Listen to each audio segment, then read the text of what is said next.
Andrew Berry was also asked about growth relative to what he has seen as Todd Monken has gone on throughout the years as a head coach.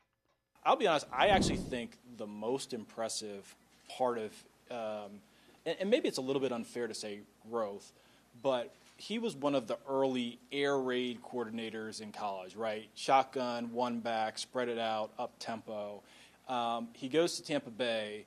They're probably like the early adopters of like the hard play action, hit the drifts over the middle of the field, get the ball out, have explosives with easy passes for the quarterback. And then, Georgia, they're a little bit of a marriage of a bunch of different things. I actually thought the coolest evolution was the contrast in his first 2 years in Baltimore. So he gets hired in Baltimore. They were largely a power QB run-based offense under Greg Roman. They were looking to see Lamar take another step as a passer. He wins his second MVP, where they're very much a pass-oriented offense, and he has one of the greatest passing seasons in NFL history. They go out and sign Derrick Henry the next year.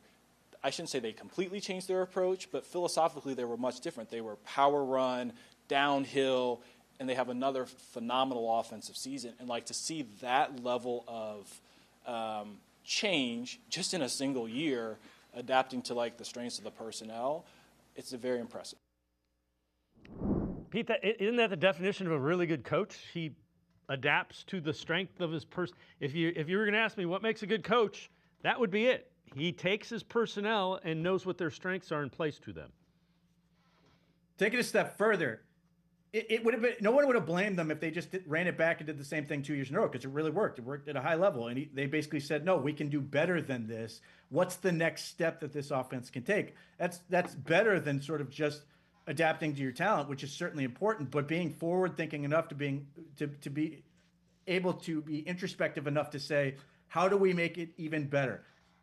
Derrick Henry walks in and the offense completely changes a different way to the most prolific rushing offense in NFL history. They were borderline unstoppable that year, putting up points and just blowing teams out. It was impressive to see that happen, which again goes back to my point. It's crazy how he had that 4-year run between Georgia and the Ravens, and then people are sort of treating him like he's this also-ran guy when he gets let go, when the Ravens coaching staff gets let go. Whether or not you think he's a good head coach or not, you would have thought he would have been the most in-demand offensive coordinator on the market. It really didn't play out that way. It was pretty much presumed that if he didn't get the head coaching job with the Browns, he was just going to be the offensive coordinator with the Giants. And that's not to say that's a bad thing by any stretch. It's just surprising that you didn't hear, well, the Lions are going to take a shot at him, or some of these other teams were going, we want to take another step and really challenge ourselves to get better. That is what Todd Monken does.